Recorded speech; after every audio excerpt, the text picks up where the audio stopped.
بسم اللہ الرحمن الرحیم اللہم صلی علی سیدنا محمد وعلی آل سیدنا محمد وبارک وسلم وصلی علیہ۔ حضرین کرام السلام علیکم ورحمۃ اللہ وبرکاتہ۔ الحمدللہ ثم الحمدللہ، اللہ تبارک و تعالی نے ہم سب کو وہ عظیم دن نصیب فرما دیا، سبحان اللہ، جسے یوم العرفہ کہتے ہیں، یعنی کہ سبحان اللہ 9 ذی الحجہ، کہ جس میں اللہ تبارک و تعالی کی کرم نوازی سے بہت سے اہل ایمان ایسے ہیں جنہیں وقوف عرفہ نصیب ہوگا، یعنی جنہیں حج نصیب ہو جائے گا۔ لیکن پیارے نبی صلی اللہ علیہ وآلہ وسلم نے اپنی بقیہ امت کو بھی محروم نہیں رکھا، بلکہ ان پر بھی نوازشیں فرمایا اگر تم نہیں جا سکتے وہاں پر تو کم سے کم یوم العرفہ کا روزہ ضرور رکھ لو، اور اس رات خاص طور پر یوم الترویہ یعنی 8 ذی الحجہ اور 9 ذی الحجہ کی جو درمیان والی رات ہے، اس میں خوب جو ہے یعنی کہ نفل عبادت کریں، اور اس کے ساتھ ساتھ خاص طور پر صلاۃ التسبیح کا اہتمام ضرور کیجیے۔ اور 9 ذی الحجہ کے اندر جو سب سے زیادہ خاص عمل ہے وہ ہے تلبیہ۔ جس طریقے سے ایمان والے سبحان اللہ اور ایمان والیاں خاص جن پر کرم نوازی ہے، تو وقوف عرفہ میں وہ خاص عمل کر رہے ہیں، اور وہ کیا ہے؟ تلبیہ۔ بسم اللہ الرحمن الرحیم، لبیک اللہم لبیک لبیک لا شریک لک لبیک ان الحمد والنعمت لک والملک لا شریک لک۔ یہ کلمہ، اور دوسرا یہ کلمہ، چوتھا کلمہ لا الہ الا اللہ وحدہ لا شریک لہ لہ الملک ولہ الحمد یحیی ویمیت وہو حی لا یموت ابدا ابدا ذو الجلال والاکرام بیدہ الخیر وہو علی کل شیء قدیر۔ اور اس کے علاوہ جو یوم العرفہ کا خاص عمل ہے وہ یہ ہے کہ لا الہ الا اللہ وحدہ لا شریک لہ لہ الملک ولہ الحمد وہو علی کل شیء قدیر۔ لا الہ الا اللہ، لا الہ الا اللہ وحدہ لا شریک لہ لہ الملک ولہ الحمد وہو علی کل شیء قدیر۔ جتنی زیادہ اس کی کثرت ہو، یہ سب سے زیادہ سبحان اللہ خاص عمل ہے۔ بہرحال بعد نماز فجر جو ہے وہ سبحان اللہ 3 مرتبہ سورہ یاسین شریف پڑھیں، اور ہر دفعہ پہلی دفعہ یاسین شریف پڑھنے کے بعد اللہ تبارک و تعالیٰ کا پیارا نام سبحان اللہ یا اللہ 11 مرتبہ پڑھیں گے۔ اس کے بعد دوسری مرتبہ یاسین شریف پڑھیں گے، اور اس کے بعد یا رحمان 21 بار پڑھیں گے دوسری مرتبہ یاسین شریف پڑھ کر، اور تیسری مرتبہ یاسین شریف پڑھیں گے، اور اس کے بعد یا رحیم 33 ٹائم پڑھیں گے، اور اللہ کی بارگاہ میں دعا کریں گے، تو انشاءاللہ اللہ تبارک و تعالیٰ بہت برکتیں نصیب فرمائیں گے۔ لیکن ذہن میں رکھیں، اکثر لوگوں کا روزہ ہوتا ہے تو رات بھر جاگے ہوئے بھی ہوتے ہیں، تو اس میں آپ یہ عمل آپ ظہر کے بعد بھی کر سکتے ہیں، لیکن فجر کے بعد پھر دوسرا عمل آپ کیا کریں گے؟ یا اللہ یا رحمان یا رحیم، ان تینوں کو ملا کر ایک تسبیح آپ پڑھیں گے۔ اور یہ سورہ یاسین شریف والا جو عمل ہے یہ آپ بعد نماز ظہر بھی کر سکتے ہیں۔ اسی طریقے سے بعد نماز ظہر جو ہے وہ خاص عمل ہے، اللہ تبارک و تعالیٰ کا پیارا نام سبحان اللہ یا کریم، اول آخر درود شریف پڑھیں گے، یا کریم 11 مرتبہ پڑھیں گے، اور اس کے بعد سورہ فتح 1 مرتبہ پڑھیں گے، سورہ فتح 1 مرتبہ پڑھیں گے، اور اس کے بعد پھر 11 مرتبہ پڑھیں گے، اور اللہ کی بارگاہ میں دعا کریں گے۔ اس کے بعد نماز عصر خاص عمل ہے، وہ آپ کریں گے اللہ تبارک و تعالیٰ کا پیارا نام یا رزاق، یا رزاق اول آخر درود شریف کے ساتھ آپ نے یہ سورہ دہر پڑھنی ہے، یہ سورہ انسان بھی اسے کہتے ہیں، سورہ دہر پڑھ لیں یا سورہ نبا پڑھ لیں، ان دونوں صورتوں میں سے کوئی بھی سورہ مبارکہ پڑھ لیں۔ سورہ دہر جو ہے یہ 29 سپارے میں آخری سورت سے پہلی والی سورت ہے، اور سورہ نبا جو ہے 30 سپارے کی پہلی سورت ہے، تو یہ دونوں میں سے کوئی بھی ایک سورہ مبارکہ پڑھ لیں، اور یا رزاق اول آخر درود شریف کے ساتھ ایک تسبیح پڑھیں، اور اللہ کی بارگاہ میں دعا کریں، تو انشاءاللہ اللہ تبارک و تعالی بے شمار رزق اور آسانی کے دروازے آپ کے لیے کھولیں گے۔ اور خاص طور پر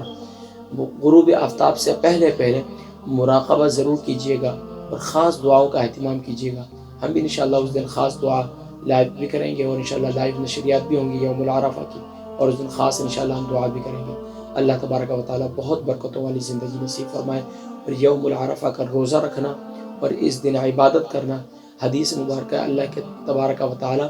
اس دن بہت سارے گناہ گاروں کی بخشش و مغفرت فرماتے ہیں، اور اللہ تبارک و تعالیٰ ان کو سبحان اللہ ان پر بہت زیادہ نوازشیں فرماتے ہیں۔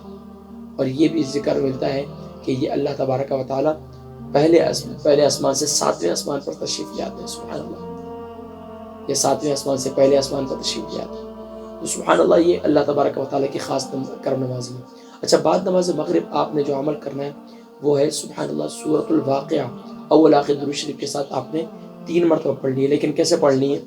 آپ نے پہلے 2 رکعت صلاۃ الاوابین کے 2 رکعت ادا کریں گے، اور اس میں نیت یہ کریں گے، پہلی رکعت میں سورہ کافرون 1 بار اور سورہ اخلاص دوسری رکعت میں 1 بار، اور اس کے بعد سورہ واقعہ پڑھیں گے۔ اور پہلی 2 رکعتوں میں نیت آپ یہ کریں گے، یا اللہ یوم العرفہ تو نے نصیب فرمایا، یا اللہ آج کی رات جو آنے والی ہے یہ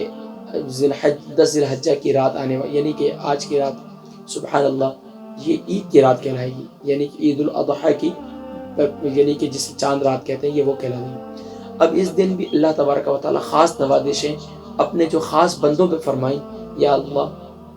مجھ پر بھی وہ خاص نوازشیں مجھے بھی نصیب فرما، اور پھر سورہ واقعہ کی 1 مرتبہ تلاوت کریں۔ اسی طرح دوسری رکعت 2 رکعت نماز نفل پڑھیں گے، اور آپ اپنے معاملات میں آسانی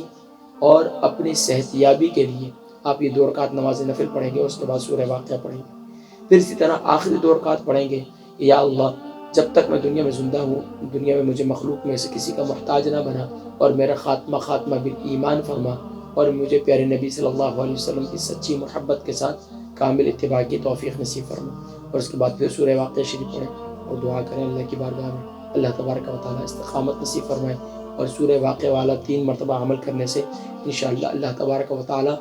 اتنی نوازشیں فرمائیں گے کہ انشاءاللہ کبھی آپ پیسوں کے معاملے میں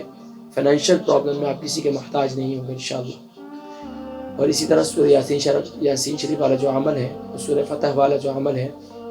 یہ میں آپ کو بتلا نہیں سکتا کہ کتنی برکتیں نصیب ہوں گی انشاءاللہ۔ بہرحال بعد نماز عشاء کو ایسا خاص عمل ہے، تو بعد نماز عشاء آپ نے سبحان اللہ سورہ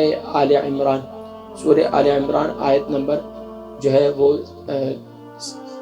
26 ہے، آیت نمبر 26 ہے،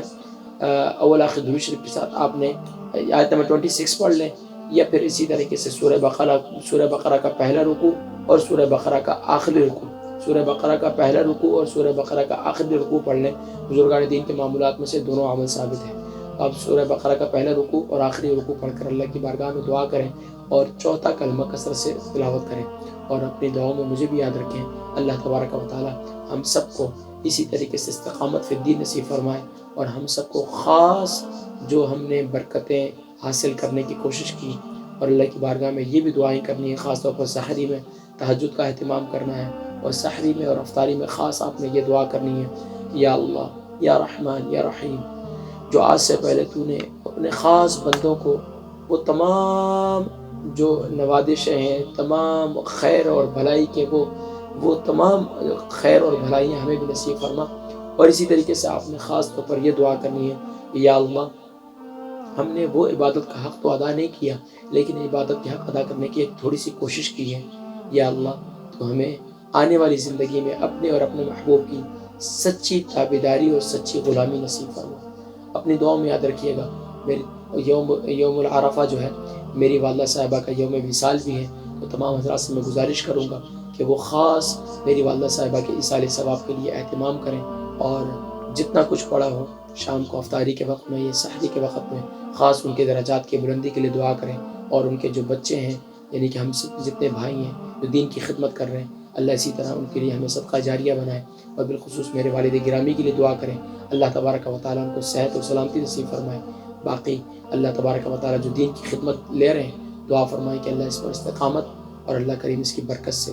مجھ سے بھی راضی ہو جائے۔ اپنی دعاؤں میں یاد رکھیے گا، اللہ تبارک و تعالیٰ آپ کے سب کے مرحومین، میرے مرحومین، اور اللہ تبارک و تعالیٰ ہم سب کے اعزاء اقارب کی بخشش و مغفرت فرمائے، بالخصوص میری امی جان کے درجات کو بلند فرمائے۔ السلام علیکم ورحمۃ اللہ وبرکاتہ۔ 10 ذی الحجہ کے کیا خاص اعمال و وظائف ہیں عید کے دن کے، انشاءاللہ ان کا تذکرہ اگلی نشست میں کریں گے. اپنی دعاؤں میں یاد رکھیے گا. میری جانب سے آپ سب کو ایڈوانس دل کی عطا گہرائیوں سے عید مبارک ہو، حج مبارک ہو، یوم العرفہ مبارک ہو. اور سبحان اللہ، عشرہ ذی الحجہ یعنی ذی الحجہ کے یادگار ہم نے ذی الحجہ کے ایام کو یادگار بنانے کی کوشش کی ہے. یادگار ایام ذی الحجہ. اللہ تبارک و تعالیٰ ہماری زندگی کے ان ایام کو اسی طرح یادگار بنائے، اور ہمیں آنے والی زندگی میں بھی اسی طرح اعمال صالحہ کی نورانیت اور برکات نصیب فرمائے. السلام علیکم ورحمۃ اللہ وبرکاتہ.